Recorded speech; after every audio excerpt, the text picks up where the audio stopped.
अभी है ना इस सीजन में पता नहीं सेम सर्कोस्पोरा जैसे तेल आ रहा है। आप देखिए थोड़ा, अब थोड़ा क्रैकिंग नहीं हुआ तो आप सर्कोस्पोरा है समझते हैं इसको। डामरा जैसा ही दिख रहा है। एक तेलिया है, एक तोड़ा है, इतना ज़्यादा नहीं है। ये स्कैब है, खरडा अपन जे खरडा म्हणतो स्कैब तोड़ा है। देन ये बहुत ज़्यादा है।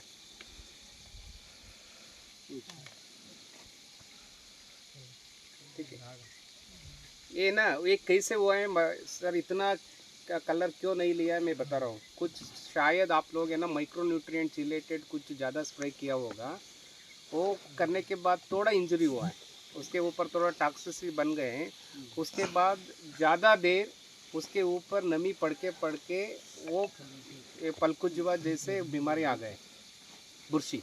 बुर्शी वो थोड़ा सॉफ्ट भी है, हार्ड भी है। इधर है ना, कौन सा,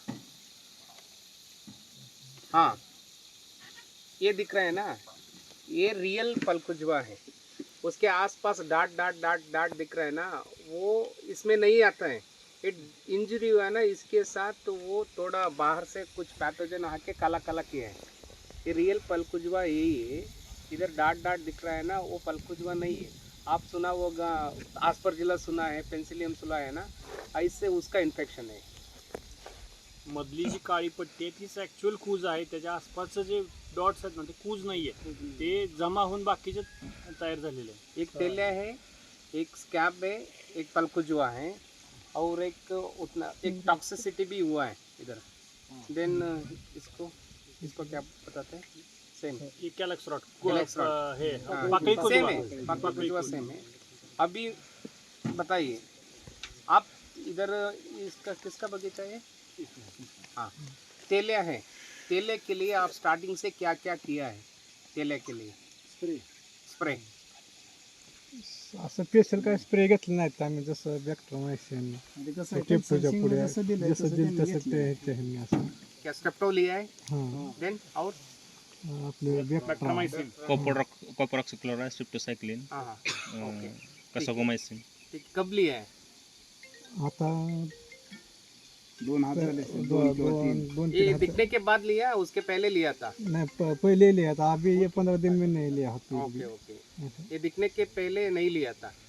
लिया मतलब लिया था, लेकिन थोड़ा 15 दिन के 20 दिन के बाद एक पूरी हम लोग डालता था उसमें। ठीक है, और एक ये स्टेप्टो बता रहा है ना, स्टेप्टोसाइक्लिन तेले के लिए स्टेप्टो चलता है, सीओसी भी चलता है, ब्लेटक्स भी चलता है, कोसेट भी चलता है। बट स्टेप्टो यूज़ करने के समय उसमें 3-4 ब्रांड आता है।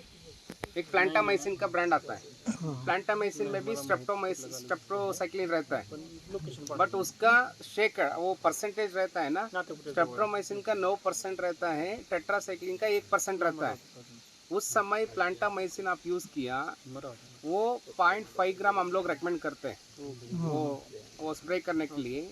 बट प्लांटामाइसिन यूज़ करने के समय आप है ना 1.8 ग्राम यूज़ करना है। क्यों 1.8 ग्राम? प्लांटामाइसिन में मैं बताया ना, स्टेप्टोमाइसिन 9% रहता है और टेट्रासाइक्लिन 1% रहता है। हम लोग स्टेप्टोसाइक्लिन रेकमेंड करते हैं ना, वो केमिकल में 90% स्टेप्टोमाइसिन रहता है, 10% टेट्रासाइक्लिन रहता है। वो आप आधा ग्राम यूज़ करना है। आप 100% वाला एक 10% वाला, एक 100% वाला। 10% वाला असेल तर 1.8 ग्रामनी करावं लागतं, कारण त्याच्यामध्ये 9 आणि 1% असतो। 100 ग्रामचं टेट्रासाठी हिंदुस्तान अँटीबायोटिक आहे ना, सायक्लिन वगैरह। आप कौन सा ब्रांड यूज़ किए हैं? ब्रांड पता नहीं, वही इम्पोर्टेंट है। मैं बता रहा ना, प्लांटामाइसिन यूजुअली सारी जगह इंडिया में प्लांटामाइसिन ज़्यादा मिल रहा है, उसमें परसेंटेज बहुत कमी रहता है। आप कितना भी मार दिया तो तेलिया नहीं जाएगा। बैक्टीनाश 200, बैक्ट्रोनॉल 200, बैक्ट्रोनॉल 100, बैक्ट्रोनॉल 200 नहीं बैक्ट्रोनॉल नाही तो वापरला। नहीं, तेले के लिए इतना केमिकल मैं बता लिस्ट कर रहा हूँ ना, इतना केमिकल है, वो छोड़ के दूसरा केमिकल से नहीं है। एक आप बताया स्टेप्टोसाइक्लिन, दूसरा सीओसी कॉपर ऑक्सीक्लोराइड, तीसरा कॉपर हाइड्रोक्साइड कोसाइड का नाम पे आता है, देन कॉपर सल्फेट वो किप्रोफिक्स में रहता है, और बोडो मिक्सचर स्प्रे करते हैं ना उसमें भी रहता है। देन ये 4 छोड़ के और एक बैक्ट्रोनॉल है। वो 5 छोड़ के दूसरा केमिकल ही नहीं है उसमें। लगभग ये स्ट्रेप्टोसाइक्लिन बता रहा है ना, वो बैन लिस्ट में चला गए। सिर्फ कापर छोड़ के तेले के लिए कोई केमिकल ही नहीं है। शायद आप कैप्टन स्प्रे करते रहेंगे तेले के लिए, इवन रोको भी स्प्रे करते हैं, अप्रोबैट भी स्प्रे करते हैं। हाँ, कोनिका में सीओसी है, कापर ऑक्सीक्लोराइड और टागमाइसिन, हाँ कसुगामाइसिन है। वो तेले के लिए वो लोग लेबल क्लेम नहीं लिया है, ये फलकुजुआ के लिए लिया है वो लोग। धनुका हाँ, तो उतना काम नहीं करता है। वो कसुगामाइसिन है ना, वो एंटी फंगल एंटीबायोटिक है, एंटी बैक्टीरियल एंटीबायोटिक नहीं है। वो सीओसी उसमें पार्ट है ना, इसलिए वो लोग बताते हैं काम करता है। थोड़ा कम सीवियरिटी रह गए तो काम करते हैं, ऐसे ज़्यादा हो गए तो काम नहीं करेगा। बिकॉज है ना, सीओसी का परसेंटेज बहुत कम रखा है उसमें। कसुगामाइसिन फंगस के लिए काम करता है, बैक्टीरिया के लिए काम नाही करता है। हे प्लांटामायसिन बता रहा है ना, हे जो तुम्ही जे प्लांटामायसिन म्हणता ना, इसमें त्याच्यामध्ये मागच्या बाजूला बघितलं तुम्ही 9% आणि 1% आहे, टोटल 10% आहे। 10% जर तुम्हाला असेल तर अमाऊंट जास्त, जर पुढे आपण टाकतो, तुम्ही पुढे म्हणता ना, पुढे 200 लिटरमध्ये किती पुढे टाकल्या, ते जास्त पुढे टाकावं लागतात। तुम्ही जर के सायक्लिन बघितलं त्याच्यामध्ये इथं 9 आणि 10 आहे, तर 90 आणि 10 असते, म्हणजे टोटल अमाऊंट 100% असते। जर 100% अमाऊंट असेल तुम्हाला अर्धा ग्राम प्रति लिटर हिशोबाने वापरावं लागतं। त्यावेळेस तेलकट, आता आपण हे जे तेलकटचे जीवाणू आहेत ना, हे सगळे 0.2 म्हणजे तुमचं 10 ppm 15 ppm तुमचं जे होतं ना, 100 लिटरमध्ये 4 पुढे टाकल्या मग 24 ग्राम टाकलं, बरोबर आहे। असं जर केलं तर 0.2 म्हणजे 0.2च्या आसपासचा जर डोस होतो, 0.2च्या आसपास जर डोस झाला तर तेलकट कव्हर होत नाही। आपण औषध मारतोय तेलकटची, पण डोस जर नीट नसेल, आता आपल्याला 125 ग्रामची पॅरासिटामॉल चालत नाही, 500 650 650 पर्यंत गेलो आपण, का? कारण 125 ने आपल्याला होत नाही, बरोबर आहे। त्याच्यामुळं अर्धा ग्राम जर डोस नाही झाला आणि ते औषधामध्ये क्रियाशील घटक किती टक्का आहे त्याच्यावर डिपेंडवर असतं की तुम्हाला औषध किती मारायचं ते, बरोबर आहे। 27% जर मिळालं ब्रोनोपॉल तर 1.8 ग्राम वापरावं लागतं, तेच जर बॅक्टेरोमायसिस 95% वाले मिळालं तर अर्धा ग्राम वापरावं लागतं। म्हणजे फक्त तो लिहून देतोय, तुम्ही आणताय, पण त्याच्यामध्ये घटक कोणता आहे आणि किती टक्के हे जर माहीत नसेल तर मग कवर होत नाहीत, रोग कवर होत नाहीत। और एक चीज़ है ना, ये आप बताएं, तेले के लिए आप अभी आपका बगीचा में तेले आ गया, ये क्रॉप होने के बाद क्या करना है वो इम्पोर्टेंट है। आप हार्वेस्ट कर दिया, सब कुछ तोड़ दिया, तोड़ने के बाद रेस्ट पीरियड में आता है ना, रेस्ट पीरियड में आप सच बताइए, रेस्ट पीरियड में आप क्या करते हैं? अभी आपका बगीचे में तेले ही नहीं है, ऐसे सोच लीजिए। 3 महीने रहते हैं ना रेस्ट पीरियड, विश्रांत। विश्रांती काय, 1 महिन्याच्या खाली ठेवायचं, नंतर खत भरायचं हाँ, आणि पाणी द्यायचं, मटेरियल टाकून खत काय काय भरतं? वही आपलं DAP, शेणखत काय साहेब मटेरियल बेसल डोस जे काय- बेसल डोस, ते- हां जी बेसल डोस असं, हाँ, और दुसरं ना काय परत स्प्रे स्प्रे असं नाही। 3 महीने कुछ नहीं लेता है। देखिए यही प्रॉब्लम है ना, मैं उधर भी बता रहा था, अभी इधर मक्का है, मक्का 60 और 70 दिन में खत्म हो जाएगा, है ना।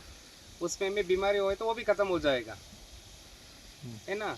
बट ये 10 साल रहता है, फल में नहीं तो पत्तियों पे चले जाएगा, फल आ गए तो पत्तियों से फल में आ जाएगा, मतलब हमेशा रहता है। मतलब वो रेस्ट, मतलब वो रेस्ट नहीं लेते हैं, हां वो चालूच राहते ना। वो चालू रहते हैं। वो 3 महीने रेस्ट देते हैं ना आपको, वो रेस्ट नहीं लेते हैं, वो पत्ते के ऊपर आके ऐसे रहते हैं। सब आप बाहर ले लिया, अच्छा मौसम बन गया, वो पत्तियों से फल के ऊपर आ जाता है। मतलब मैं कहना क्या है, वो रेस्ट पीरियड में एटलीस्ट खर्चा आप एटलीस्ट 5-6 हज़ार खर्चा किया तभी इतना बहुत कम कर सकते हैं केले को। एटलीस्ट आपके पास कोई केमिकल ही नहीं है। बोर्डो मिक्सचर प्रिपेयर करना आता है आपको? बोर्ड हाँ, बोर्डो आता है ना, सीओसी मिलता है ना मार्केट में, नहीं तो किप्रोफिक्स मिलता है, नीम तेल मिलता है, बेविस्टिन मिलता है। इतना में आप 6 महीने काम चला सकते हैं, 3 महीने रेस्ट पीरियड में। रेस्ट कटिंग करते हैं नहीं करते? इधर रेस्ट कटिंग करते हैं ना। रेस्ट कटिंग करने के बाद एक बार 1% बोर्डो मिक्सचर कर दिया, 15 दिन के बाद एक बार बेविस्टिन कर दिया, और 15 दिन के बाद सीओसी कर दिया, और 15 दिन के बाद इंसेक्ट के लिए रोगर और नीम ऑयल कर दिया, और फिर एक बार क्यूप्रोफिक्स कर दिया, 3 महीने खत्म हो जाएगा। 4 दिन के 4 दिन के बाद 4 दिन के बाद करने के लिए नहीं बता रहा है। 15 दिन एक बार विजिट किया तो अच्छा रहता है ना।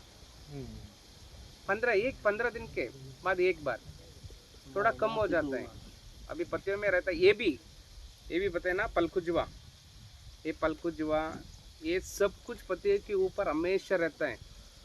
देन आप रेस्टमी में मैनेजमेंट नहीं किया, देन सारी पत्तियाँ चुड़वाया, ये उसके ऊपर स्टेम के ऊपर चला जाएगा, नहीं तो नीचे रहेगा, ऐसे होता है। दिन पत्तियाँ गिर गया, सब कुछ आ गया, 20 और 30 दिन के बाद आपका फूल निकलने के लिए स्टार्ट हो जाता है। अप्रैल के बाद लगभग 30 दिन के बाद उस समय उस थोड़ा दिन के बाद मूंगफली जैसे बन जाता है। मेले फीमेले छोड़ दीजिए, मूंगफली जैसे बनता है ना। देन बनने के बाद लगभग 40 और 45 डेज के बाद वो मूंगफली जैसे वो फूल जाता है ना। उस समय बारिश आ गया, नहीं तो आप कृषिनाशक स्प्रे नहीं किया। हमारा बगीचा में ये नहीं है, पलकुजवा नहीं है, कुछ भी नहीं है, हम लोग क्यों स्प्रे करना है? उस समय हम लोग ज़्यादा माइक्रोन्यूट्रिएंट्स मारते रहेंगे, चिलेटेड स्प्रे करते रहेंगे, वो वाटर सॉल्युबल देते रहेंगे, क्या होगा ना, मूंगफली जैसे रहेगा, पानी इधर बैठेगा, देन बारिश भी ज़्यादा आएगा, वो खुल जाएगा ना, पानी इधर गिर के अंदर चला जाएगा। पानी के साथ साथ वो बुरशी को भी अंदर लेके जाएगा। देन अच्छा मौसम बन गए ना, ऐसे ना नीचे से काला होते आएगा। अच्छा, मतलब पाऊस जास्त पडला, आर्द्रता वाढली आणि टेम्परेचर जास्त असेल, मग त्याच्यामध्ये इसीलिए ना आप नीचे से काला दिखता है, हमेशा दिखता है ना। आप अभी क्या सोच रहे हैं आप? आपका बगीचा में ये पलकुजवा रहता है नहीं रहता है पता नहीं, बट फूल ओपन होने के पहले आप कितना लोग मैंडी प्रोपोमिड यूज़ किया है? रिवर्स कैब्रियो टॉप उस समय कितना लोग यूज़ किए हैं?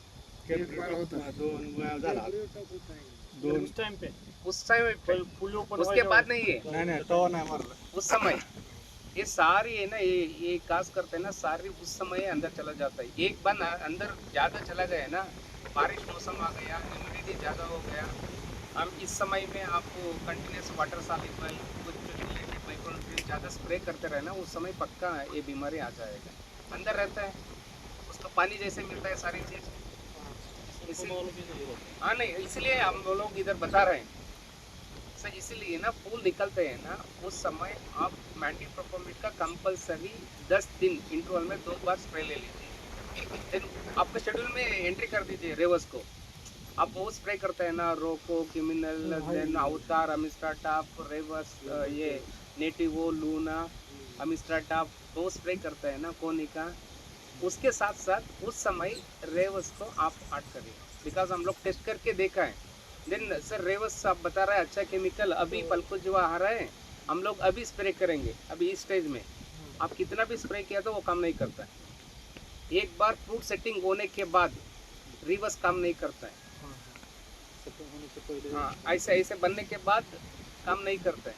सेटिंग होने के पहले फूल खुल जाता है ना, फूल के समय, उस समय रिवर्स करना पड़ेगा। कैब्रियो टॉप कभी भी काम करता है, कोई प्रॉब्लम नहीं। उस समय कैब्रियो टॉप किया तो अच्छा इफेक्ट रहता है। रिवर्स का 1 ml पर लीटर, ठीक है। कैब्रियो टॉप 3 ग्राम पर लीटर। ये वो स्टेज पे कंपलसरी करना है। उसके बाद है ना आपका शेड्यूल रहता है ना, 4 और 5 दिन के बाद वो शेड्यूल के हिसाब से जाते रहिए। फंजीसाइड, कंटिन्यूस फंजीसाइड और ट्रिप्स के लिए इंसेक्टिसाइड मिक्स करके जाइए। देन उसके साथ साथ आपका बगीचा में तेलिया नहीं है वो छोड़ दीजिए। तेलिया कभी एवरी 15 डेज 15 दिन के अंतर्गत में एक बार कापर नहीं तो कुछ एंटीबायोटिक आना है। इवन आप ऐसे मिक्स कर दिया तो ना 180 दिन आता है ना, 180 दिन में आप 3-4 बार ले सकते हैं। हाँ, कापर उतना लिया तो कोई प्रॉब्लम नहीं होता है। फूल निकलते हैं ना, उस समय थोड़ा अवॉइड करिए। फूल सेटिंग के समय, सेटिंग होने के बाद 15 दिन के इंटरवल में आप एक बार कापर स्प्रे लिया तो आपका तेले का आने का चांस बहुत कम रहता है। और कब इम्पोर्टेंट है ना, कब तेलिया ज़्यादा आने का चांस रहता है ना, फूल निकल गया 40-50 दिन हो गया, पहला फ्रूट कैसे दिखता है, गुलाब कलर दिखता है ना, उस समय उतना नहीं आता है तेल, या मौसम भी अच्छा होगा तो उस समय नहीं आता है। गुलाब से हरा हरा बनते जाता है ना, उस समय तेलिया ज़्यादा आने का चांस रहता है। आप लोग हरा कन्वर्ट होता है ना, उस समय बत ले लीजिए। हरा कन्वर्ट होने के पहले आप प्रिकॉशनली स्प्रे लेना है तेले के लिए,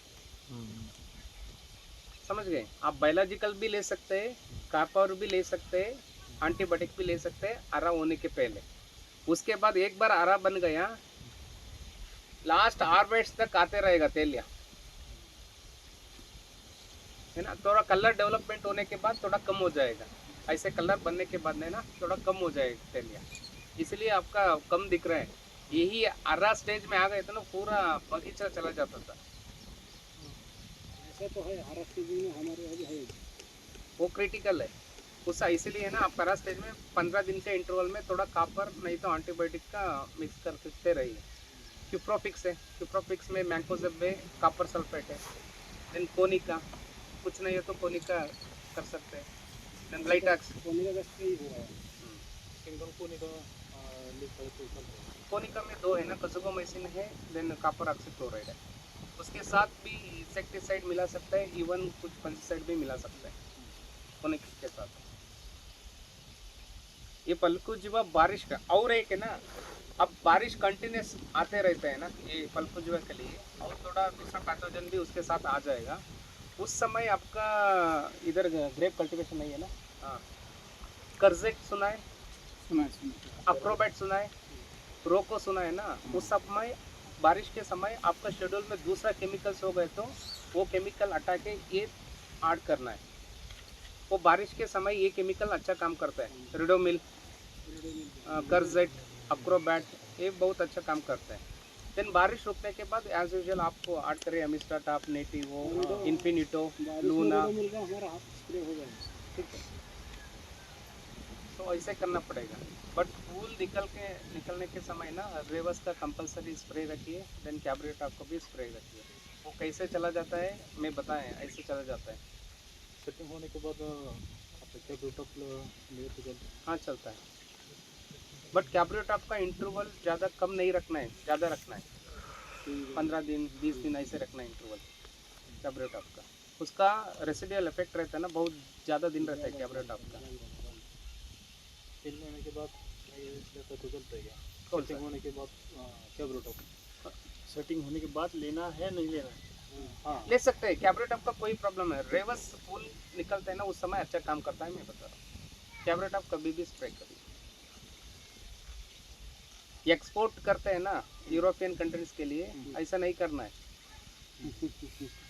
ऐसे नहीं करना है। कैब्रियोटॉप लास्ट में करना है, अभी करना है, ऐसे नहीं है। हम लोग एक फिक्स शेड्यूल रहता है, ये केमिकल यही टाइम में करना है, वही केमिकल करना है। नहीं सर हम मैंकोजेब में 1 महीने के बाद करूँगा ऐसे किया तो आपका पूरा कंसाइनमेंट कैंसिल हो जाएगा। अभी ऑलमोस्ट ऑल इधर कोई एक्सपर्ट नहीं कर रहे हैं, सारी डोमेस्टिक मार्केट, नहीं तो श्रीलंका जाता है, सऊदी अरबिया जाता है, बांग्लादेश जाता है, यूरोप, नेदरलैंड, स्पेन, उधर जाने के लिए बहुत स्ट्रिक्ट आप स्प्रे करना पड़ेगा, वो नहीं चलेगा। मतलब कोनिका 60 डेज के अंदर ही लेना है, मतलब 60 डेज के अंदर ही लेना है। नेटिवो लूना 2 महीने के पहले लेना है, मतलब 2 महीने के पहले लेना है। नहीं सर हमारा ज़्यादा इन्फेक्शन है, 15 दिन के पहले मैं ले लूँगा, मतलब पूरा रिजेक्ट है। अराउंड 60 डेज है, 2 महीना है। कॉपर का कम है, 20 to 25 डेज है। इसीलिए लास्ट कोई एक्सपोर्ट करता है ना, वो लोग लास्ट में कॉपर स्प्रे करता है। ऐसे कोनिका है, देन सीओसी है।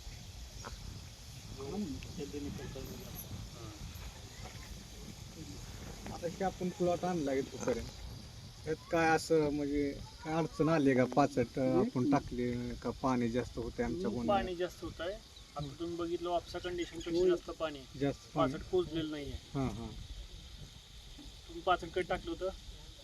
फेब्रुवारी मार्चच्या आसपास, हो, हो. बरोबर आहे. बरोबर. काय करायचं ज्यावेळेस आता पाचट, आपलं पाचटाचा मेन उद्देश काय आहे? पाणी वाचवणं, बरोबर आहे. त्या बरोबर बाष्पीभवन कमी करणं. कमी करायचं. ज्यावेळेस तुम्हाला ढगाळ वातावरण सुरू होत आहे किंवा पाणी एप्रिल नंतर 15 मेच्या पुढे तुमचं ढगाळ वातावरण सुरू झालं, पावसाचं प्रिडिक्शन आहे तुम्हाला, हा हा त्या पाचटावर एकतर पाचट तुम्हाला थोडंसं बाजूला सारवून घ्यायचं आहे. हा बरं जे खोड आहे ते खोड तुम्हाला क्लिअर कट दिसलं पाहिजे. बुडातलं हा, कारण खोडामध्ये जी तुम्हाला मर जी बघितली, मर बघता आली पाहिजे. त्या खोडापाशी दिसते तुम्हाला मर. हा. सुरुवातीला कशी दिसते मी तुम्हाला सांगतो. पाचट साईडला द्यायचं, ठीक आहे, पहिलं साईडला पसरायचं. वातावरण बदललं, ढगाळ वातावरण वगैरे आलं तर त्या पाचटावर तुम्हाला डिकम्पोजर एक मिळतं. डिकम्पोजर मिळतं किंवा प्लेन बॅसिलस सुडोमोनास ट्रायकोडर्मा हे जरी त्या पाचटावर फवारलं तर त्याची कुजण्याची प्रक्रिया चालू होते. कुजण्याची प्रक्रिया चालू झाली की तुमचा सेंद्रिय कर्ब चांगला होतो आणि पाणी धरून ठेवणं एक शांत, कारण त्याच्या खाली कुजलं की त्यातनं पोकळ वातावरण तयार होतं. मग त्याच्यापासून पाणी, आणि तुम्हाला पाणी कळतंय. आता तुम्ही प्रत्येक ठिकाणी पाचट हलवून बघत नाही की आतमध्ये पाणी किती आहे. तगारे जास्त दिसतात तुम्हाला. आता फळ सगळी तुमच्या आतमध्ये, तगारे खूप जास्त आहेत. त्याचा अर्थ काय, तुमच्याकडे पाणी जास्त आहे. सूरजपासून पाणी जास्त झाले, तगारे तुमच्याकडे वाढलेत. आता हे तगार तुम्हाला शेवटी काढावं लागतात परत. छाटणीचा खर्च वाढतो. दुसरी गोष्ट म्हणजे पाचट आणि जमिनीमध्ये मातीमध्ये आर्द्रता वाढली की तुम्हाला हे रोग जे आहेत ते त्रास देतात. त्याच्यामुळे विश्रांती काळामध्ये, आता विश्रांती काळाचा विषय मगाशी निघाला, विश्रांती काळ हा झाडासाठी आहे, तुमच्यासाठी नाही आहे. तुम्ही म्हटलं नाही महिनाभर आपण काय करत नाही, मोकळे सरतो बाग. हार्वेस्टिंग झाले की दुसऱ्या दिवशी तुमचं विश्रांती काळातलं काम सुरू झालं पाहिजे. एक जिथं जी फळं काढली ती आडव्या तिडव्या फांद्या आहेत, मोडलेल्या फांद्या आहेत, सगळे काढून झाड मोकळं करायचं, सगळे शेंडे मारायचे. हाड छाटणी म्हणतात त्याला, बरोबर आहे. त्यानंतर तुम्हाला त्या दिवशी किंवा दुसऱ्या दिवशी तुम्हाला 1% बोर्ड घरी बनवून स्प्रे करायचं. 4 दिवसानं 5 दिवसानं फवारून चालणार नाही. छाटणी झाली त्या दिवशी का त्या पुढच्या सकाळच्या बाजूला तुम्हाला फवारणी करायची. खत व्यवस्थापन करायचं, त्याच्यामध्ये शेणखत, नायट्रोजन, फॉस्फरस, पोटॅशियम याचा डोस ठरलेला, प्लस कॅल्शियम, बोरॉन, झिंक, निंबोळी पेंड असेल, करंज केक असेल, गांडूळ खत असेल, जे तुम्हाला टाकायचे. साधारणतः एका झाडाला जेवढा तुम्ही माल काढताय, 25 किलो 30 किलो माल काढलं, तेवढं शेणखत एका झाडाला एका वर्षामध्ये गेलं पाहिजे. ठीक आहे. चरी करून खत केलं तुम्ही, त्यानंतर तुम्हाला ड्रिप ओढून घेऊन फ्लश करून पाणी द्यायला सुरुवात करायची. ती झाडाचा विश्रांती काळ चालू झाला आणि मग तुमचाही विश्रांती काळ चालू झाला. महिनाभर जर झाडाकडे बघितलं नाही, झाडाला काही शिल्लक राहिली, जुनी फळं आहेत ती कळून खाली पडतात, त्याच्यावर किडे लागतात, त्याच्यावर रोगराई लागतात. फळ नसतील तर पानावर रोग येते. ही जी बुरशी आहे ती पानावर, फळावर, गोडावर नाही पडली तर मातीमध्ये सुद्धा जगते. आणि ज्या दिवशी वातावरण रोगाला पोषक होईल त्या दिवशी तुमच्या फळावरती येणार 100%. तेलकटची जर असेल, छाटणी करायची असेल, तेलकटचा झाड सगळ्यात शेवटी छाटायचं. हां, त्याला बघायचं कुठलं तेलकट झाड आहे, त्याच्या आसपासच्या झाडं बघायची, सगळ्यात शेवटी छाटणी करायची त्याची. आणि छाटणी करताना त्या तेलकटच्या झाडावर जे वॉटर शूट्स आहेत, नवीन फुटवे असतात, त्या ज्याला तेलकट आहे तो वॉटर शूटचा फुटवा जो आहे तो चपटा असतो, त्याला काळपट कलरचा स्पॉट पडलेला असतो. ते स्पॉटच्या खालून 2 सेंटीमीटर 5 सेंटीमीटर कट करायचा, तो बाहेर नेऊन जाळून टाकायचा. जोपर्यंत विश्रांती काळामध्ये तेलकटचं जे जीवाणूच्या काड्या आहेत तो बाहेर काढून जाळत नाही, तोपर्यंत तुमच्याकडे जीवाणू परत हळूहळू येणार आहे. खाली पडलेली फळं सगळी गोळा करून बाहेर डब्या खड्ड्यात करून पुरून टाकायची किंवा जाळून टाकायची. एक ह्याच्यामध्ये पहिलं पाणी तुम्ही ज्यावेळेस पाणी देताय ना, पहिलं पाणी देताना थोडी काळजी घेतली पाहिजे. निमॅटोड आहे तुमच्याकडे, बरोबर आहे, मर आहे तुमच्या इथं, पलीकडच्या बाजूला मर आहे, चढावर मर आहे. तिकडून जर माती खाली पडली, पाणी आलं तर इकडच्या बागेमध्ये सुद्धा मर पसरते. मरची बुरशी जी आहे, तुम्ही जर आता आम्ही गेल्यानंतर समजा तुम्ही ती माती मुजवली, बरोबर आहे, तिकडून चालत आला, दुसरे कुठं मुळापाशी लागली माती, त्यातून बुरशी पसरते ती. त्यामुळे ते झाड आता 40-50% पुढं पिवळं झालेलं आहे, बरोबर आहे. ते खालून कट करायचं, बाहेर नेऊन जाळून टाकायचं. तिथली माती काढायच्या अगोदर इथं एक आळवणी करायचं, ड्रेंचिंग करायचं. कशाचं? अलिएट आहे, कोस्टल अलिएट आहे किंवा टेबुकोनेझोल, त्याला पॉलिक्योर म्हणतात, किंवा टिल्ट आहे, प्रोपिकोनेझोल. या तिन्हीपैकी कोणत्याही एका औषधाची 2 मिली प्रति लिटरनी, प्रोपिकोनेझोल टिल्ट असेल 2 मिली प्रति लिटरनी आळवणी करायची. तिथल्या जागेची 10 दिवस ठेवायची, मग तिथलं खोड जी आहे ते उकरून काढायची आणि बाहेर येऊन जाळून टाकायचं. तिथलं जर त्या ठिकाणी लगेच रिपीट झाड लावलेलं चालत नाही. मरची जर बुरशीजन्य मर असेल, ती मरची बुरशी 3-4 वर्ष त्या जागी राहते, जगते. त्याच्यामुळे दुसरं जर झाड लावलं तर उगवून येईल, वाढेल थोडंसं, पण परत त्याला इन्फेक्शन होणार आहे. आणि त्याच्या सोबत जर निमॅटोड असेल, इन्फेक्शन लवकर होतं. ती झाड तसं ठेवायचं नाही. त्या झाडाला तुम्ही बाकीचे दुसरी पिकं लावा. त्या ठिकाणी तुम्ही आळवणी करा. पहिले केमिकल ड्रेंचिंग करायची, त्यानंतर तुम्हाला जैविकची ड्रेंचिंग करायची. जैविक ड्रेंचिंग काय करतं, केमिकल ड्रेंचिंग तुमचं रोगजनक मारून टाकेल. त्यानंतर तुम्ही सुडोमोनास, ट्रायकोडर्मा, पॅसिलोमायसिस हे जर ड्रेंचिंग केलं, त्या चांगल्या कुजलेल्या शेणखतामध्ये ह्या सगळ्या बुरशा वाढतात आणि तिथले रोगजनक जे आहेत ते नाहीशी करतात. मग तुम्ही जर नवीन झाड त्या ठिकाणी लावलं, त्या झाडाला हे रोगजनक जात नाहीत. तर त्याच ठिकाणी 3 ते 4 वर्ष तुम्हाला गॅप पडला पाहिजे. जर मरमुळं बाग गेली असेल, परत 6 महिने वर्षभरात किंवा 2 वर्षामध्ये बाग लावायची. 1 किंवा 2 पिकं अल्टरनेट झाली पाहिजे दुसरी, ज्याच्यामध्ये मर येत नाही. म्हणजे कुठली असतील, नगदी पिकं असतील किंवा तुमचं मका असेल, बाकीचे काय असतील, रानाची पलटी झाली पाहिजे. आणि त्यानंतर तुम्ही 2 वर्षानंतर लागवड करायच्या अगोदर काळजी घेतली पाहिजे. कारण आपल्या बागेमध्ये भले 4 वर्ष अगोदर मर होतो, पण त्या झाडाची लागवड करायच्या अगोदरपासूनची काळजी घेतली पाहिजे. आपली इथं नवीन माती भरतात तुम्ही, बरोबर आहे. माती भरताना जे शेणखत टाकतात ते चांगलं कोजलेलं पाहिजे. त्यात जर कच्चं शेणखत जर गेलं तर हुंगणीचा त्रास प्रचंड होणार आहे. मुळी उकरली, मुळाला इन्फेक्शन झालं की बरोबर दुसरी बुरशी त्याला टच होते, मग तुम्हाला मर चालू होतं. ते एकच झाड मेलेलं आहे, बरोबर आहे. मरची बुरशी मातीमधून पाण्यातून शेजारच्या झाडाकडे पसरत आहे. आता हार्वेस्टिंग तुमचं झालं, ते झाड काढून टाका. आसपासच्या झाडांना तुम्हाला आळवणी करायची. आळवणी करताना प्रोपिकोनेझोल टिल्ट किंवा फॉलिक्युअर टेपिकोनेझोल याचं आळवणी करताना तुम्हाला 2 मिली प्रति लिटर 10 लिटर 8 ते 10 लिटर पाणी एका झाडाला तुम्हाला ओतायचं आहे. एका झाडाला म्हणजे जवळजवळ 20 मिलीच्या आसपास औषध लागेल. हे औषध जास्त होतं म्हणून तुम्हाला फळं काढल्यानंतर काढायला टाकायला सांगितलं. त्यानंतर निमॅटोड तुमच्या बागेमध्ये गाठी पण आहेत मुळांवर. ज्यावेळेस तुम्हाला विश्रांती काळामध्ये काम करा त्यावेळेस स्लरी करता तुम्ही. कुठली स्लरी करता? गुळ बेसन, त्याच्यामध्ये दुसरं काय टाकता? सरकी कपडे. नाही, जीवाणू कोणते टाकतात? PSB KMB टाकता. मायक्रोरायझा ह्याच्यामध्ये वाढत नाही.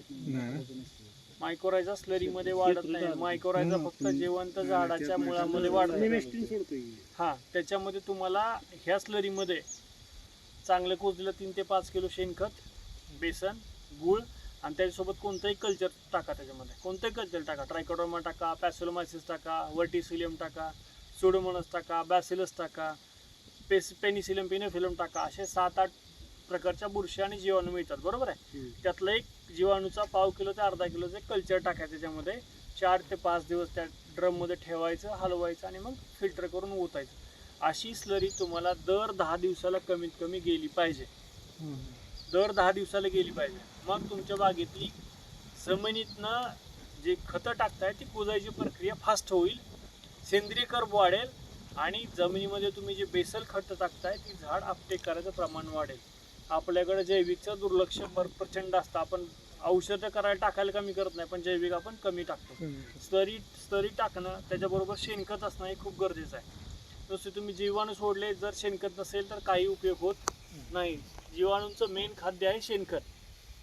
आणि त्यानंतर त्या शेणखतामध्ये वाढल्यानंतर ते जे तुम्ही आपण बेसल डोस MOP आहे, SSP आहे, जे दाणेदार टाकताय ते दाणेदार तिथं फिक्स होऊ नये म्हणून त्या ठिकाणी ते जीवाणू वाढतात आणि मग ते जीवाणू तुमच्या झाडांना ते खतं उपलब्ध करून देतात. म्हणून कधी कधी जर तुमच्या जमीन ड्राय असेल आणि जर जीवाणू नसतील ना, तुमचे दाणेदार खतं आहे अशी तुम्हाला दिसतात परत 1 महिन्या 2 महिन्यामध्ये. ही अडचण जास्त येते. आणि विश्रांती काळामध्ये दर 3 आठवड्याला तुम्हाला एखादा स्प्रे सांगितल्याप्रमाणे करणं आहे. बागेची जर स्वच्छता ठेवली नाही आणि विश्रांती काळामध्ये जर काळजी नाही घेतली तर बहार व्यवस्थापनामध्ये प्रचंड त्रास सहन करावा लागतो. स्पेशली कुजवा असेल, फळकूज असेल, डांबरे असेल, खरडे असेल किंवा तेलकट असेल. तेलकटसाठी अँटीबायोटिक ज्यावेळेस लालमधून हिरव्यानंतर तुम्हाला माहीत आहे की माझ्या बागेमध्ये तेलकट आहे तरच तुम्हाला अँटीबायोटिक घ्यायची गरज आहे. जर तुमच्याकडे कुठल्या आसपास तुमच्या बागेमध्ये आणि आसपास तेलकट दिसलेलंच नाही आहे तर तुम्ही अँटीबायोटिक काढून टाकू शकता. त्या जागेला ब्रोनोपॉलाजे, इम्युनिमॉड्युलेटर, बॅक्टेरियल 100 किंवा बॅक्टेरियामायसिन किंवा बॅक्टेरियानाशक म्हणून येतं, त्याचा वापर करू शकता. प्रिव्हेंटिव्ह म्हणून तुम्ही ट्रायकोडर्मा, सुडोमोनास त्याचे स्प्रे पण घेऊ शकता. पण हे कधी दिसायच्या अगोदर, लक्षणं ज्यावेळेस तेलकट दिसतात, कारण तेलकटचं फळ वातावरण खराब असेल तर 5-6 दिवसामध्ये फुटायला सुरुवात होते. आपल्या हाताला लागत नाही. 2 स्प्रे सुद्धा आपल्याला हाताला सापडत नाही. त्याच्यामुळं बागेमध्ये तुम्हाला माहिती आहे मागच्या वर्षी तेलकट आला होता, ह्याच वर्षी तोच बहार आहे. वातावरण बदललं, आपलं स्टेज तशी आहे, लालमधून हिरव्यामध्ये चाललेली आहे. त्या काळामध्ये तुम्हाला प्रिव्हेंटिव्हच्या प्रतिबंधात्मक उपायाच्या फवारण्या तुम्हाला करणं कंपल्सरी आहे.